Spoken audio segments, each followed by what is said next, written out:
নমস্কার। সম্রাটস ক্রিয়েশনসের পক্ষ থেকে আপনাদের জানাই সাদর আমন্ত্রণ।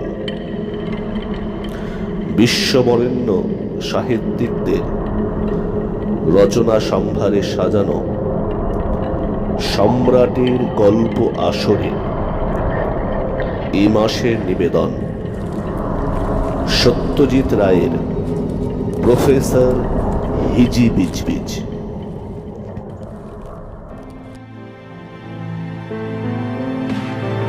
আমার ঘটনাটা কেউ বিশ্বাস করবে বলে আমার বিশ্বাস হয় না। নিজের চোখে না দেখা অবধি অনেকেই সেই কথা বিশ্বাস করবেন না। যেমন ধরুন ভূত। আমি অবশ্য ভূতের কথা লিখতে এখানে বসিনি। সত্যি বলতে কি, এটাকে যে কিসের ঘটনা বলা চলে সেটা আমি নিজেও ঠিক জানি না, কিন্তু ঘটনাটা আমার জীবনে ঘটেছে, আর সেই বিষয়ে লেখাটা আমার কাছে তাই খুবই স্বাভাবিক একটি ব্যাপার। আগেই বলে রাখি, যাকে নিয়ে এই ঘটনা তার আসল নামটা আমি জানি না। তিনি বললেন তার নাকি কোনো নামই নেই।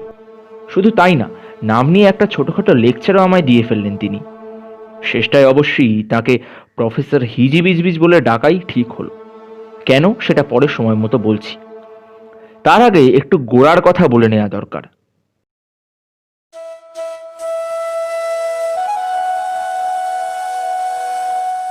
উড়িষ্যার গঞ্জম ডিস্ট্রিক্ট বহরমপুর স্টেশন থেকে 10 মাইল দূরে সমুদ্রের ধারে একটি ছোট্ট শহর গোপালপুর। গত 3 বছর অফিসের কাজের চাপে ছুটি নেওয়া হয়নি আমার। এবারে 3 সপ্তাহের জন্য ছুটি নিয়ে তাই এই না দেখা না শোনা জায়গাটায় আসবো বলেই আমি স্থির করলাম। অফিসের কাজের বাইরে আমার আরেকটা কাজ আছে, সেটা হলো অনুবাদের কাজ। আজ পর্যন্ত আমার করা 7খানা ইংরেজি রহস্য উপন্যাসের বাংলা অনুবাদ বাজারে বেরিয়েছে। প্রকাশক বলেন বইগুলোর কাটতি বেশ ভালোই। কতকটা তাঁরই চাপে আমায় ছুটিটা নিতে হয়েছে। এই 3 সপ্তাহের মধ্যে একটা গোটা বই অনুবাদ করার দায়িত্ব আমার স্কন্ধে রয়েছে।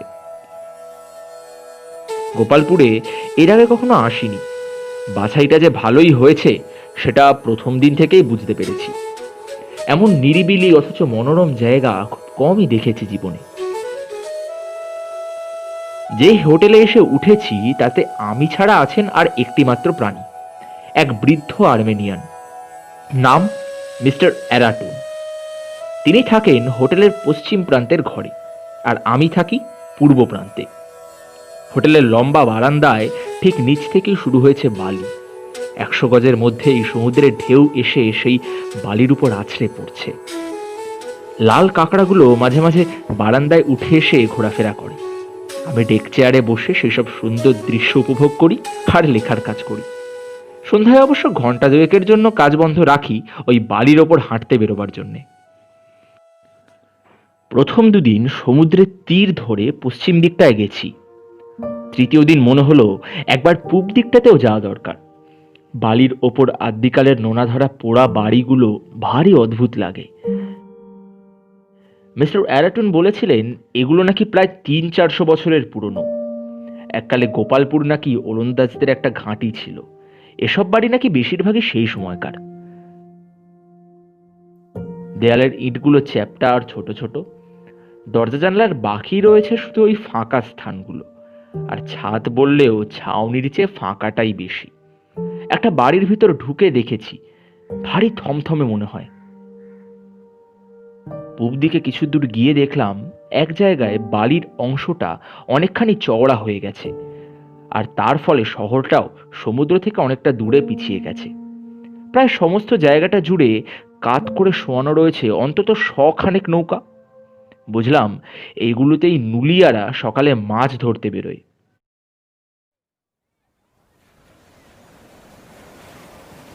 নুলিয়াগুলোকেও দেখলাম এখানে সেখানে বসে জটলা করছে। কিছু বাচ্চা নুলিয়া আবার জলের কাছটাতে গিয়ে কাঁকড়া ধরছে। খাঞ্চারেক শুয়োর এদিক ওদিক ঘোঁত ঘোঁত করে বেড়াচ্ছে। এরই মধ্যে দেখলাম আবার একটা উপুর করা নৌকোর ওপর বসে রয়েছেন 2টি প্রৌঢ় বাঙালি ভদ্রলোক। একজনের চোখে চশমা, তিনি হাতে একটি বাংলা খবরের কাগজ নিয়ে বসে আছেন। আরেকজন বুকের কাছে হাত দুটোকে জড়ো করে রেখে এক দৃষ্টে সমুদ্রের দিকে চেয়ে রয়েছেন। আমি একটু কাছে যেতে কাগজওয়ালা ভদ্রলোকটি সেধে আলাপ করার ভঙ্গিতে আমাকে বললেন, কি নতুন এলেন বুঝি?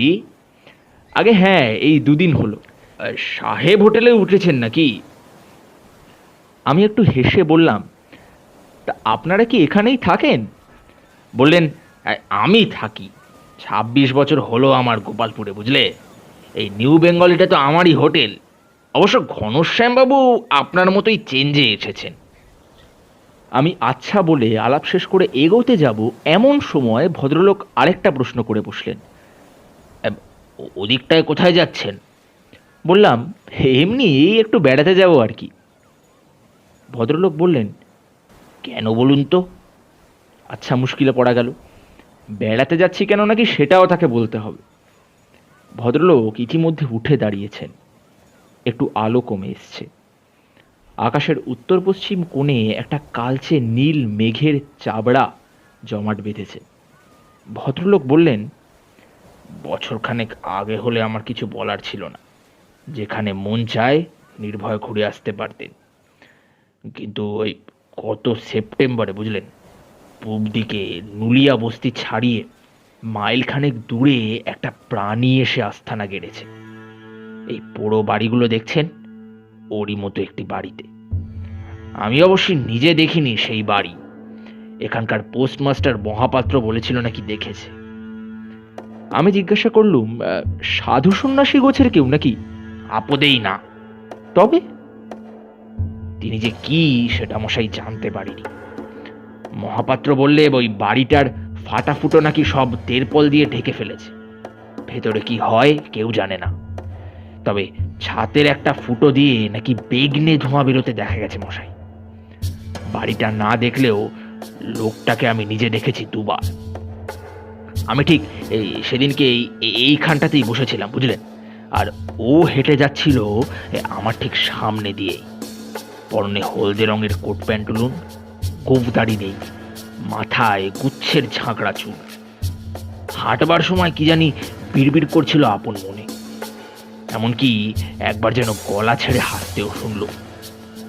কথা বললুম, কথার জবাব দিল না। হয় অভদ্র নয় পাগল। ওনার আবার একটি চাকরও রয়েছে। তাকে অবশ্যই সকালের দিকটায় বাজারে দেখা যায়। এমন সন্ডা মার্কা লোক দেখিনি মশাই, বুঝলেন। মাথায় কদম ছাট চুল, ঘাড়ে গর্দানের চেহারা, কতকটা ওই শুয়োরগুলোর মতন। লোকটা হয় বোবা নয় মুখ বন্ধ করে থাকে। জিনিস কেনার সময়ও মুখ খোলে না। দোকানদারকে হাত দিয়ে দেখিয়ে দিয়ে সব বুঝিয়ে দেয়। মনিব যেমন লোকই হন না কেন, অমন চাকর যে বাড়িতে রয়েছে তার কাছাকাছি না যাওয়াটাই বুদ্ধিমানের কাজ নয় কি? ঘনশ্যাম ভদ্রলোকটিও ইতিমধ্যে উঠে পড়েছেন। দুই ভদ্রলোক তাদের হোটেলের দিকে রওনা দেবার আগে ম্যানেজার বাবুটি জানিয়ে দিয়ে গেলেন যে তার নাম হলো রাধা বিনোদ চাটুর্যে, এবং আমি একবার তার হোটেলে পায়ের ধুলো দিলে তিনি খুব খুশিই হবেন। রহস্য গল্প অনুবাদ করে করে রহস্য সম্পর্কে যে একটা স্বাভাবিক আকর্ষণ আমার মনে গড়ে উঠেছে সেটা তো আর নিউ বেঙ্গলি হোটেলের ম্যানেজার বাবু জানেন না। তাই অগত্যা পূব দিকেই আরো এগোতে লাগলো। এখন ভাটার সময়। সমুদ্রের জল পিছিয়ে গেছে, ঢেউও অল্প। পাড়ের যেখানে এসে ঢেউ ফেনা কাটছে তার কাছেই কয়েকটা কাক লাফালাফি করছে। ফেনাগুলো সরসর করে এগিয়ে এসে পিছিয়ে যাচ্ছে, আর তারপরেই ফেনার বুড়বুড়িতে ঠোকর দিয়ে কাকগুলো কি যেন খাচ্ছে। নুলিয়া গ্রাম ছাড়িয়ে মিনিট 10 হাঁটার পর দূর থেকে ভিজে বালির ওপর একটা চলন্ত লাল চাদর দেখে প্রথমটা বেশ হকচকিয়ে গেছিলাম। কাছে গিয়ে বুঝলাম সেটা একটা কাঁকড়ার পাল। জল সরে যাওয়াতে দলে দলে তারা বাসায় ফিরে যাচ্ছে। আর 5 মিনিট পথ যেতেই বাড়িটাকে দেখতে পেলাম। তেরপলের তাপ্পির কথা আগেই শুনেছিলাম, তাই চিনতে অসুবিধা হলো না। কিন্তু কাছে গিয়ে দেখি শুধু তেরপল নয়, বাঁশ, কাঠের তক্তা, এমনকি পোস্ট বোর্ডের টুকরো পর্যন্ত বাড়ি মেরামতের কাজে ব্যবহার করা হয়েছে। দেখে মনে হলো যদি ছাদ ভেদ করে বৃষ্টির জল না পড়ে তাহলে এই বাড়িতে একজন লোকের পক্ষে থাকা এমন কিচ্ছু অসম্ভব নয়। কিন্তু সেই লোকটা কোথায়?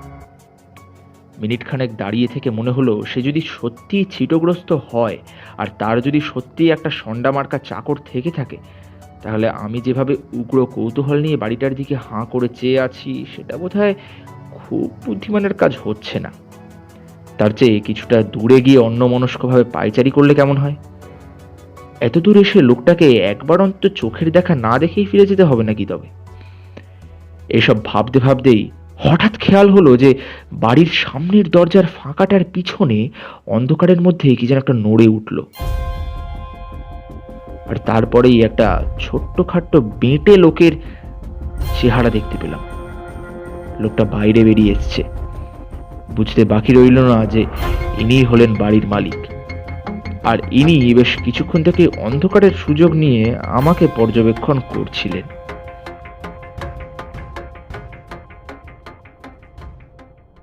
আগে আপনার হাতে যে 6টা আঙুল দেখছি।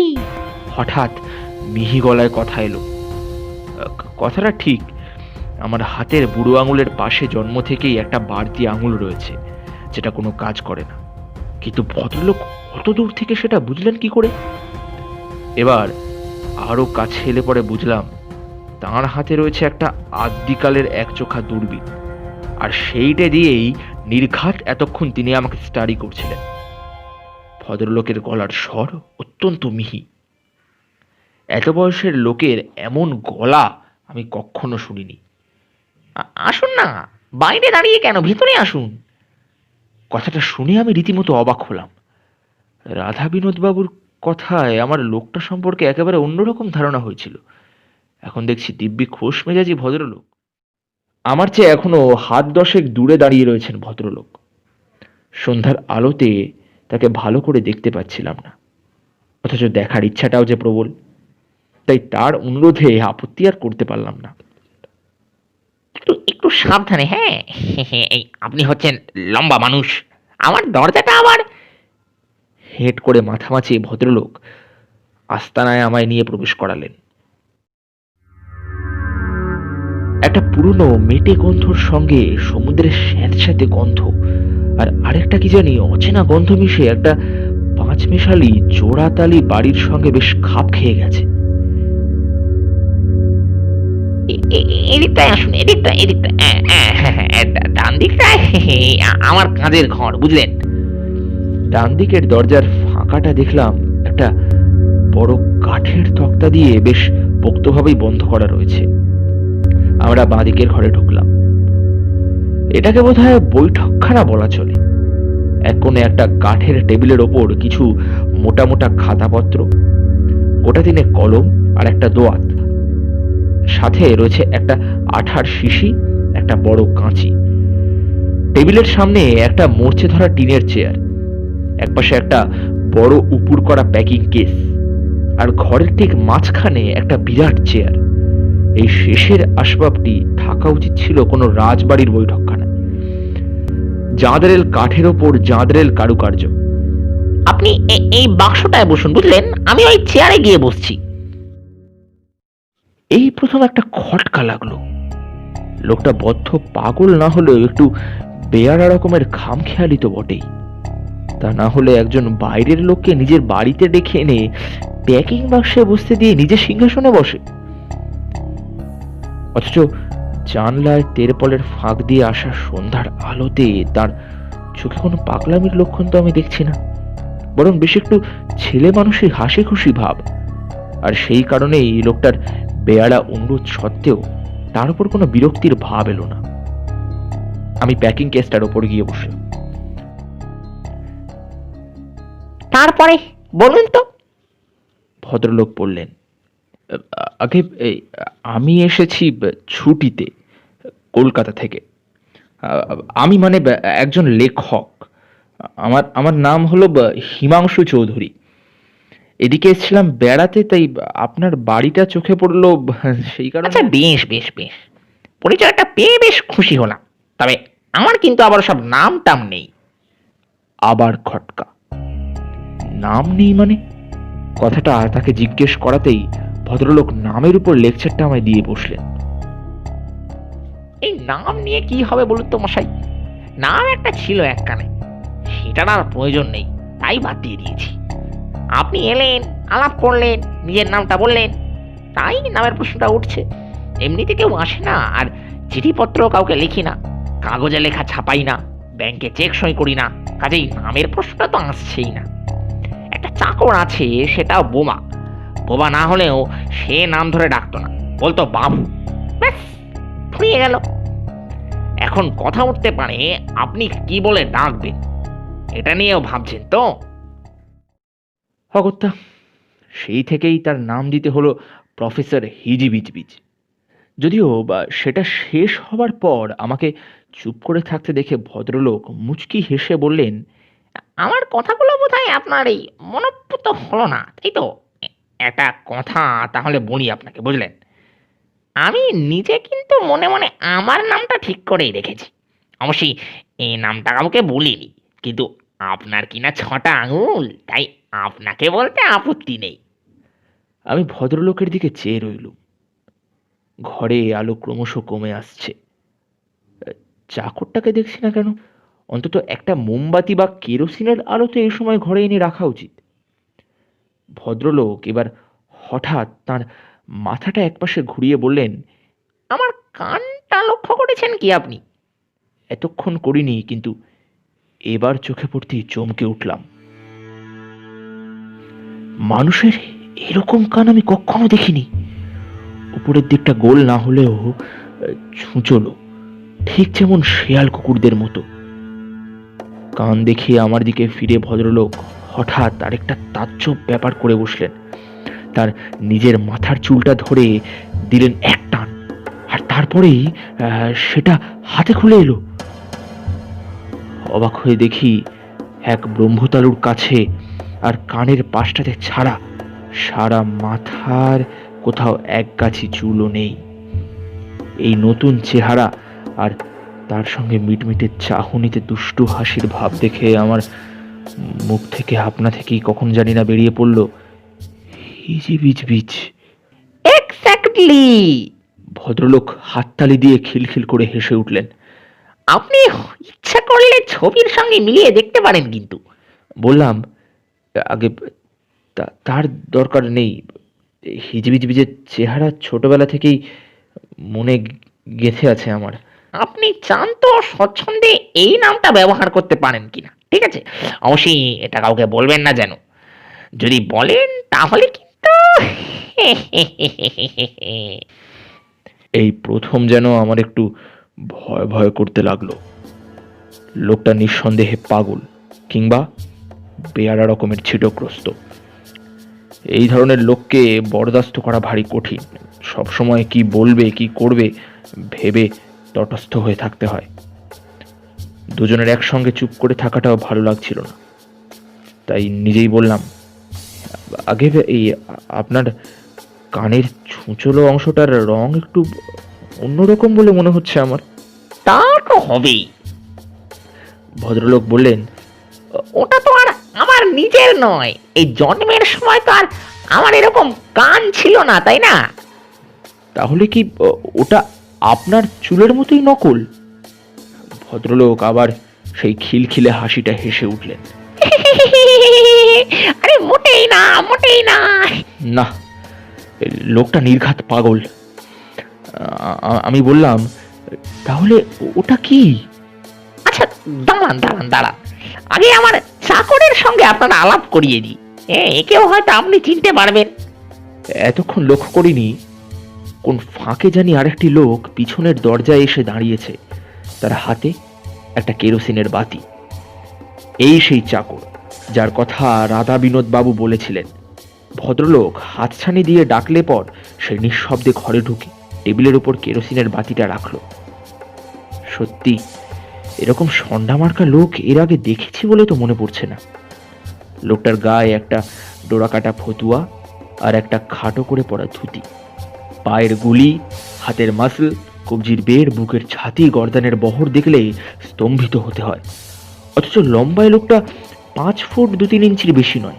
কারুর কথা মনে পড়ছে কি আমার এই চাকরকে দেখে? জিজ্ঞেস করলেন হিজিবিজবিজ। মিনিট খানেক তার দিকে চেয়ে থাকার পরে হঠাৎ বিলটা মনে পড়ল।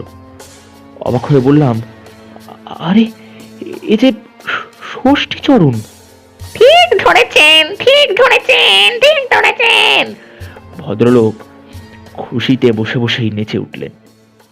খেলার ছলে ষষ্ঠীচরণ হাতি লুফেন যখন তখন, দেহের ওজন 19টি মন, শক্ত যেন লোহার গঠন। অবশ্যই ওর ওজন ঠিক 19 মন নয়, ওই 3.5 মনের একটু বেশি, অন্তত 67-এ তাই ছিল। আর হাতি লোফাটার কথা জানি না, কিন্তু এখানে এসে অব্দিও প্রতিদিন সকালে দুটো আস্ত ধেড়ে শুয়োর নিয়ে লোফালোফি করে, এইটা আমি নিজের চোখে দেখেছি। এই যে আমার চেয়ারটা, এটা তো ও এক হাতে তুলে নিয়ে এসছে। কোত্থেকে? সেটা আর না হয় নাই বা শুনলেন। যাও তো ষষ্ঠী, দুটো ডাব নিয়ে এসো দেখি আমাদের জন্যে। ষষ্ঠী আজ্ঞা পালন করে চলে গেল। বাইরে তখন মেঘের গর্জন। একটা দমকা হাওয়ায় তেরপলগুলো পটপট শব্দ করে নড়ে উঠল। এইবারে না উঠলে দুর্যোগে পড়তে হতে পারে ভারী। আচ্ছা, আমার কানটার কথা জিজ্ঞেস করছিলেন না? ওটা আসলে একটা বনবিড়ালের কান আর আমার অরিজিনাল কান মিশিয়ে তৈরি। কথাটা শুনে হাসি পেল। বললাম, মিশালেন কি করে? ভদ্রলোক বললেন, কেন? একটা মানুষের হৃৎপিণ্ড আর একটা মানুষের শরীরে বসিয়ে দিচ্ছে, আর একটা জানোয়ারের আধখানা মাত্র কান একটা মানুষের কানের ওপর বসিয়ে দেওয়া যাবে না? আপনি কি আগে ডাক্তারি করতেন? প্লাস্টিক সার্জারি জাতীয় কিছু নাকি? এই তা তো বটেই।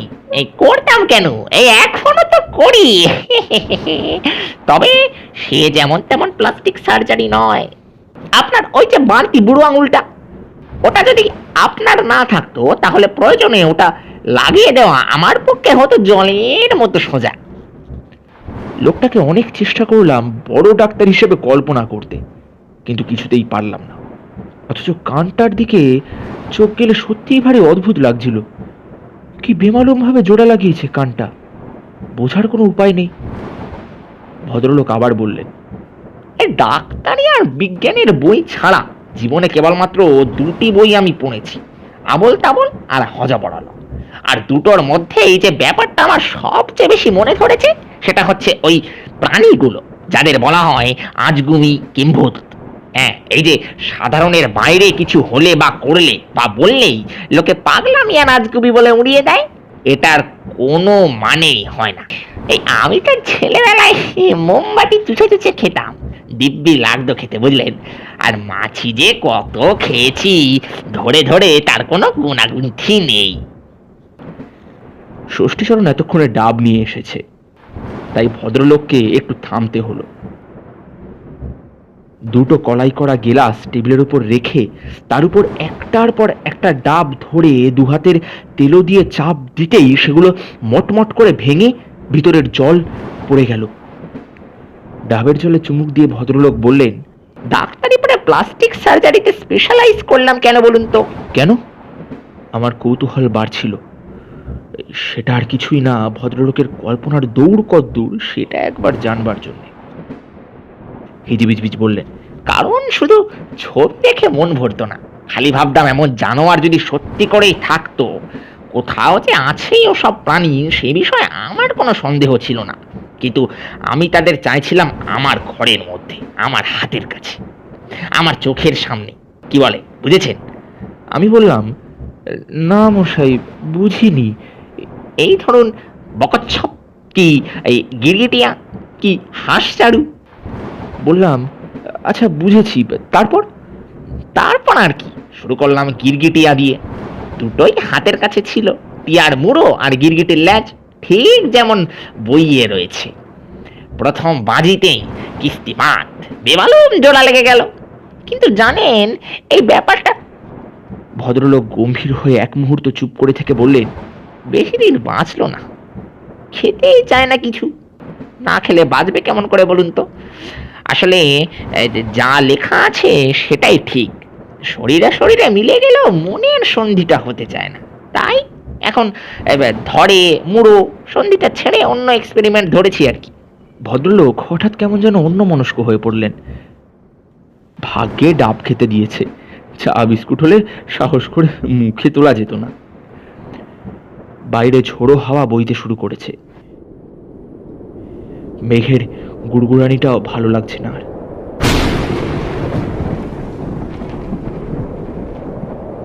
না, আর বসা যায় না, ফিরে গিয়ে কাজে বসতে হবে। ভদ্রলোককে ধন্যবাদ দিয়ে তাই আমি উঠে পড়লাম। চললেন? কিন্তু আপনার কাছে যে একটা জিজ্ঞাসা ছিল। হ্যাঁ, বলুন। এই ব্যাপারটা কি জানেন? সবই জোগাড় হয়েছে, সজারুর কাঁটা, রাম ছাগলের শিং, সিংহের পিছনের দুটো পা, ভাল্লুকের লোম, সবকিছুই। কিন্তু খানিকটা অংশ যে আবার মানুষের, এই আর সেখানে তো ছবির সঙ্গে মিল থাকা উচিত, তাই নয় কি? সেরকম মানুষ আপনার চোখে কেউ পড়েছে কিনা জানতে পারলে সুবিধে হতো, এই যা। এই বলে ভদ্রলোক তার টেবিলের উপর রাখা খাতাপত্রের নিচ থেকে একটা আত্মিকালের আবোল তাবোল বার করে সেটার একটা পাতা খুলে আমার চোখের সামনে ধরলেন। অবশ্যই চেনা ছবি, হাতে মুগুর নিয়ে একটা অদ্ভুত প্রাণী একটা পলায়নরত গোবেচারা মানুষের দিকে কটমট করে চেয়ে আছে। কেমন চমৎকার হবে বলেন তো? এমন একটি প্রাণী যদি তৈরি করতে পারতাম। এই কিছুই না, এই তোড়জোড় সবই হয়ে আছে, তলার দিকে খানিকটা জোড়াও লেগে গেছে। এখন দরকার কেবল এই রকম চেহারার একটা মানুষ। আমি বললাম, মানে অত গোল গোল চোখ কি মানুষের হয়? আলবাত। ভদ্রলোক প্রায় লাফিয়ে উঠলেন। চোখ তো গোলই হয়, চোখের পাতা দিয়ে গোলের অনেকটা ঢাকা থাকে বলে ওরকম গোল অতটা মনে হয় না। আমি দরজার দিকে রওনা দিলাম। একে পাগল তাই নাছড় বান্দা, তাই আবার কথার ঝুড়ি।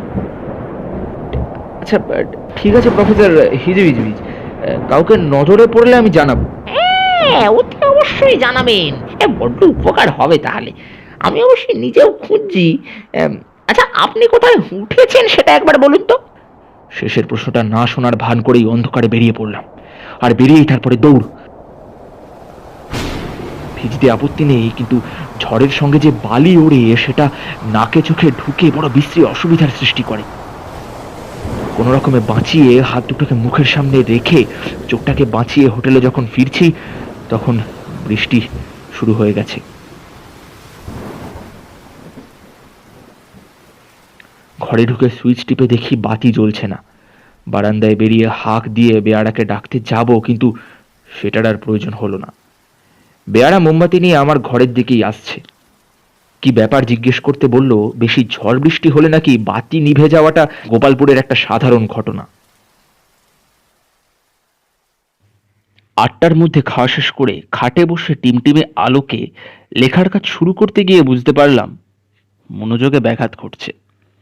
মনটা বারবার চলে যাচ্ছে প্রফেসর হিজিবিজবিজের দিকে। 300 বছরের পুরনো ঝুরঝুরে বাড়িতে জোড়াতালি দিয়ে কিভাবে রয়েছে লোকটা? বদ্ধ পাগল না হলে কি কেউ এরকম করে? আর ষষ্ঠীচরণ কোত্থেকে এমন এক ষাঁড়ের মতো চাকর জোগাড় করলেন তিনি? আর সত্যিই কি তিনি এই পূব দিকের বন্ধ ঘরটায় একটা অদ্ভুত কিছু করছেন? লোকটার কথাটা কতটা সত্যি আর কতটাই বা মিথ্যা? নাকি পুরোটাই কোনো পাগলের প্রলাপ? যদি পুরোটা পাগলের প্রলাপ বলে উড়িয়ে দেওয়া যেত, তাহলে কান দুটোই তো সবচেয়ে বেশি গোলমাল করছে। ওগুলোকে যে শুধু বেমালুম জোড়া হয়েছে তাই নয়, আসবার সময় কেরোসিনের আলোতে লক্ষ্য করেছি একটা কানের ছুঁচলো অংশটাতে আবার একটা ফোস্কা পড়েছে। তার মানে সে কান শরীরেরই অংশ, আর শরীরের অন্য সব জায়গার মতো সেখানেও শিরা আছে, স্নায়ু আছে, রক্ত চলাচল আছে, সবই আছে। সত্যি যতই ভাবছি ততই মনে হচ্ছে যে ওই কানটা না থাকলে যেন অনেকটা নিশ্চিন্ত হতে পারতাম।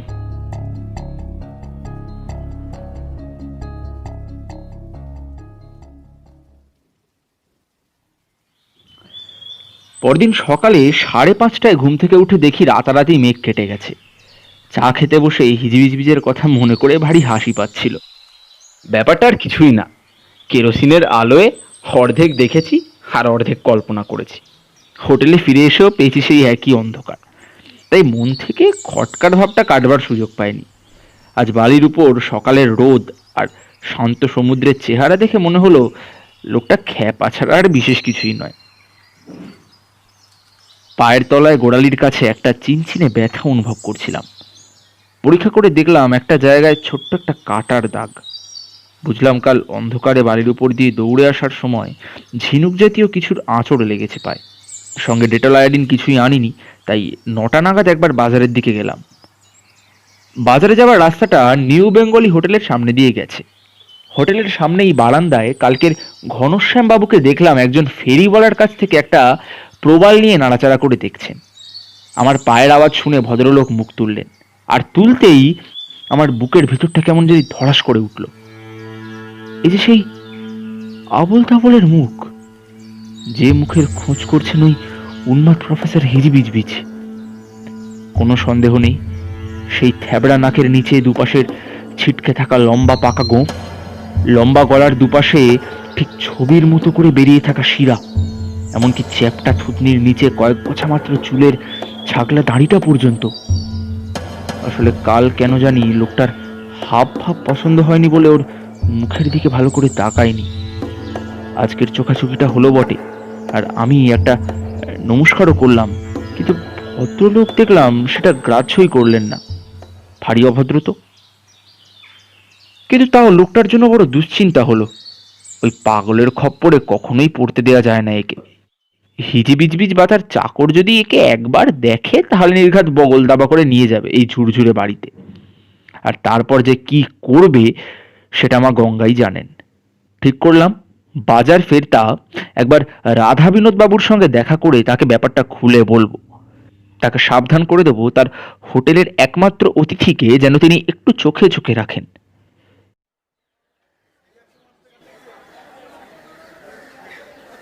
কিন্তু ডেটল কিনতে কিনতেই আমার সংকল্পটা যেন আপনা থেকেই বাতিল হয়ে গেল। রাধা বিনোদ বাবুকে যে উদ্ভট কথাটা আমাকে বলতে হবে সেগুলোকে তিনি বিশ্বাস করবেন মনে তো হয় না। এমনকি সেসব শুনে শেষটায় হয়তো আমাকেই পাগল ঠওরাবেন। তাছাড়া আমি যে তার নিষেধ অগ্রাহ্য করে হিজিবিজবিজের বাড়িতে গেছি সেটাও তো নিশ্চয়ই তার মনোপুত হবে বলে মনে হয় না। ফেরার পথে আরেকবার ঘনশ্যাম বাবুকে দেখে মনে হলো আমার চোখে যাকে ওই ছবির মতন মনে হচ্ছে হিজিবিজবিজের চোখে সেটা নাও মনে হতে পারে। সুতরাং যতটা ভয়ের কারণ আছে বলে ভাবছি আসলে হয়তো ততটা নেই। কাজেই বুদ্ধিমানের কাজ হবে এদের কিছু না বলা, আর প্রফেসরকেও ঘনশ্যামবাবু সম্বন্ধে কিচ্ছু না বলা। এবার থেকে শুধু পশ্চিম দিকটায় বেড়াতে যাব, আর বাকি সময়টা হোটেলের ঘরে বসে লেখার কাজ করব। হোটেলে ফিরতেই বেয়ারা বলল একটি ভদ্রলোক নাকি আমার খোঁজে এসেছিল। আমাকে না পেয়ে তিনি নাকি একটা চিঠি লিখে রেখে চলে গেছেন। অত্যন্ত খুদে খুদে প্রায় পিঁপড়ের মতো অক্ষরে লেখা চিঠিটা হচ্ছে এই যে, প্রিয় সরাঙ্গুল মহাশয়, আজ সন্ধেবেলা অবশ্যই একবার আমার গৃহে আসিবেন। সিংহের পশ্চাৎভাগের সহিত সজারুর কাঁটা এবং ভাল্লুকের লোম নিখুঁতভাবে জোড়া লাগিয়েছি। মুদগড়ও একটি তৈয়ার হইয়াছে চমৎকার। শৃঙ্গ 3টি মস্তকের অপেক্ষায় রয়েছে। এখন শুধুমাত্র মস্তক ও হস্তদ্বয় সংগ্রহ হইলেই হয়। ষষ্ঠীচরণ জনৈক ব্যক্তির সন্ধান আনিয়াছে। মূল চিত্রের সহিত তাহার নাকি যথেষ্ট সাদৃশ্য। আশা করি আজই আমার পরীক্ষা সফল হইবে। অতএব সন্ধ্যায় একবার কিং কর্তব্য বিমূঢ়ে পদার্পণ করিলে যার পরনাই আহ্লাদিত হইব। ইতি ভবদৈ HBB। মনে পড়ল বাড়ির নাম কিং কর্তব্য বিমূঢ় রাখার কথাটা হজবরলাতে হিজিবিজবিজি বলেছিল। চিঠিটা পড়ে মনে আবার দুশ্চিন্তা দেখা দিল, কারণ মন বলছে ষষ্ঠীচরণ হয়তো ঘনশ্যাম বাবুকেই দেখেছে। সারা দুপুর যতদূর সম্ভব মন দিয়ে লেখার কাজ করলাম। বিকেলের দিকে ঝোড়ো হাওয়া বইতে শুরু করলো। বারান্দায় ডেক চেয়ারে বসে সমুদ্রের দিকে দেখতে দেখতে মনটা অনেকটা হালকা হয়ে এলো। উত্তর পশ্চিম থেকে হাওয়া এসে এগিয়ে আসা ঢেউগুলোর গায়ে লাগছে, আর তার ফলে ঢেউয়ের মাথার ফেনাগুলো টুকরো টুকরো হয়ে হাওয়ায় ছড়িয়ে পড়ছে। বেশ লাগছে দেখতে। 6টা নাগাদ হঠাৎ দেখি রাধা বিনোদ বাবু কেমন একটা উদ্ভ্রান্ত ভাব নিয়ে বাড়ির উপর দিয়ে হন্তদন্ত হয়ে আমার বারান্দার দিকে এগিয়ে আসছেন। ভদ্রলোক হাঁপাতে হাঁপাতে হেসে বললেন, আগে আমার সেই গেস্টটিকে কি আপনি এদিক দিয়ে হেঁটে যেতে দেখেছেন? কে, ঘনশ্যাম বাবু? আরে হ্যাঁ মশাই, কাল যেখানে ছিলুম আমরা সেখানেই ওয়েট করার কথা আমার জন্য। এখন এসে দেখছি নেই, কাছাকাছির মধ্যে তো একটা লোকও নেই যাকে জিজ্ঞাসা করি। এদিকে আমার হোটেলেও হাঙ্গামা, আমার সোনার ঘড়িটি চুরি গেছে, চাকরটাকে জেরা করতে দেরি হয়ে গেল। আপনার এদিক দিয়ে যায়নি বোধহয়, তাই না? আমি চেয়ার ছেড়ে উঠে পড়লাম। আমি বললাম, না, এদিক দিয়ে তো যায়নি। তবে আমার একটা সন্দেহ হচ্ছে, একটা জায়গায় গেলে হয়তো ওর খোঁজ পাওয়া যেতে পারে। আচ্ছা, আপনার হাতের লাঠিটা তো বেশ মজবুত, তাই তো? রাধা বিনোদ বাবু থতমত খেয়ে বললেন, লাঠি? হ্যাঁ, তা লাঠি তো আমার সেই ঠাকুরদার। কাজেই আমার সঙ্গে আর কিছুই নেই। একটা করাত মাছের দাঁত কিনেছিলাম প্রথম দিন, সেইটা তাই সঙ্গে নিলাম। অন্য হাতে নিলাম আমার টর্চটা। পূব দিকে যাচ্ছি দেখে রাধা বিনোদ বাবু ধরা গলায় বললেন, আগে নুলিয়া বস্তি ছাড়িয়ে যাবেন নাকি আপনি? হ্যাঁ, তবে বেশি দূর নয়, মাইল খানেক। সারা রাস্তা রাধা বিনোদ বাবু শুধু একটা কথাই বার তিনেক বললেন, আগে কিছুতেই তো বুঝতে পারছি না মশাই, কি হচ্ছে না হচ্ছে। প্রায় 1.5 মাইল পথ এক প্রৌঢ়কে সঙ্গে নিয়ে বালির উপর দিয়ে হেঁটে যেতে লেগে গেল প্রায় ঘন্টাখানেক। এতক্ষণে সন্ধে হয়ে গেছে। বাড়ির কাছ অব্দি না যাওয়া পর্যন্ত তাতে কি আছে বা কেউ আছে কিনা কিছুই বোঝা সম্ভব নয়। বাড়িটার দিকে যতই এগোচ্ছি ততই দেখছি রাধা বিনোদবাবুর উৎসাহ কমে আসছে। শেষটায় 10 হাত দূরে পৌঁছে হঠাৎ একবার থেমে গিয়ে বললেন, আগে আপনার মতলবটা কি বলুন তো? বললাম, হ্যাঁ, দূরেই যখন চলে এলেন তখন আর মাত্র 10টা হাত যেতে আপত্তি কিসের?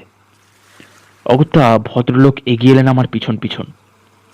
বাড়ির সামনে এসে টর্চ চালাতে হলো, কারণ ভিতরে দুর্ভেদ্য অন্ধকার। কালকের কেরোসিনের বাতি এতক্ষণে জ্বলে যাবার কথা, কিন্তু জ্বলেনি। সামনের দরজা দিয়ে ভিতরে ঢুকে টর্চের আলোতে প্রথমেই দেখলাম একটা লোক মাটিতে হুমড়ি দিয়ে পড়ে আছে।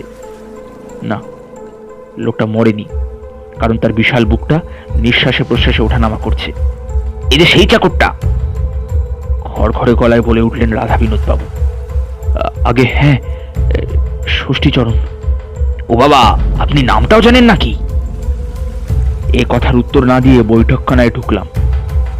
ঘর খালি, প্রফেসরের কোনো চিহ্নও নেই। সেখান থেকে বেরিয়ে গেলাম কাজের ঘরের দিকে।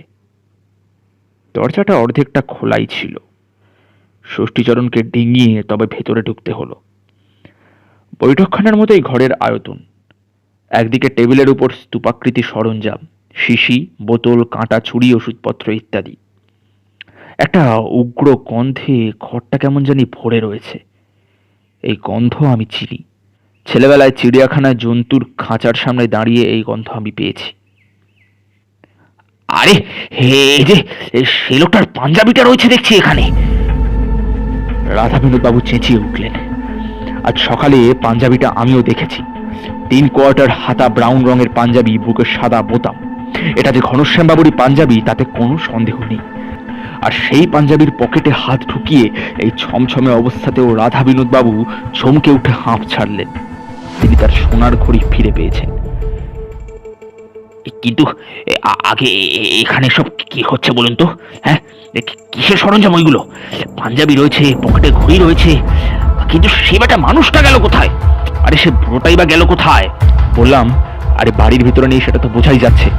চলুন না একবার বাইরে। ষষ্ঠীচরণ এখনো অজ্ঞান। তাকে আবার ডিঙিয়ে পেরিয়ে আমরা বাড়ির বাইরে বালির উপরে এলাম।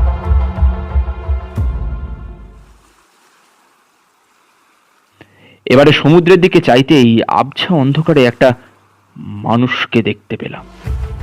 সে এই দিকেই আসছে। আর একটু কাছে আসতে হাতের টর্চটা জ্বালিয়ে তার উপর ফেললাম। প্রফেসর হিজিবিজবিজ। সরাঙ্গুল মশাই কি? আগে হ্যাঁ, আমি হিমাংশু চৌধুরী।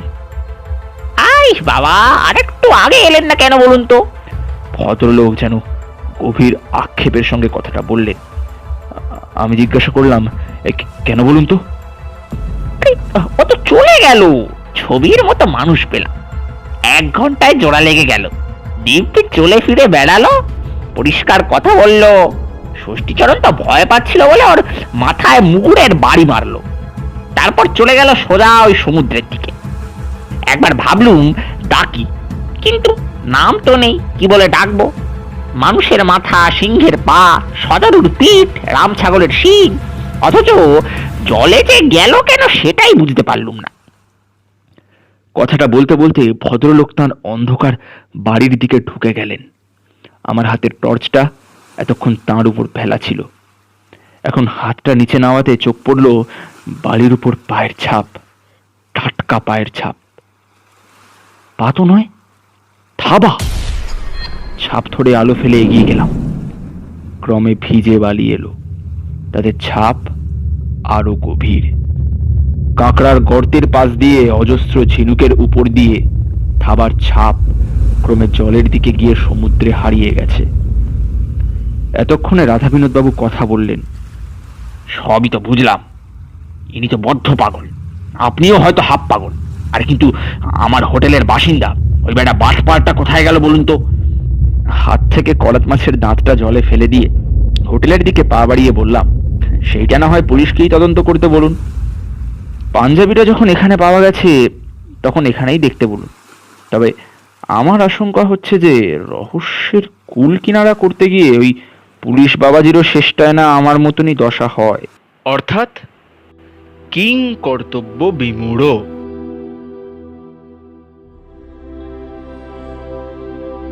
শুনলেন এ মাসের গল্প প্রফেসর হিজিবিজবিজ। গল্প পাঠে, সম্পাদনায় এবং আবহ প্রয়োগে রাহুল দাস। এ মাসের মতো বিদায় নিলাম। আবার ফিরে আসব নতুন একটি গল্প নিয়ে আগামী মাসে। ধন্যবাদ।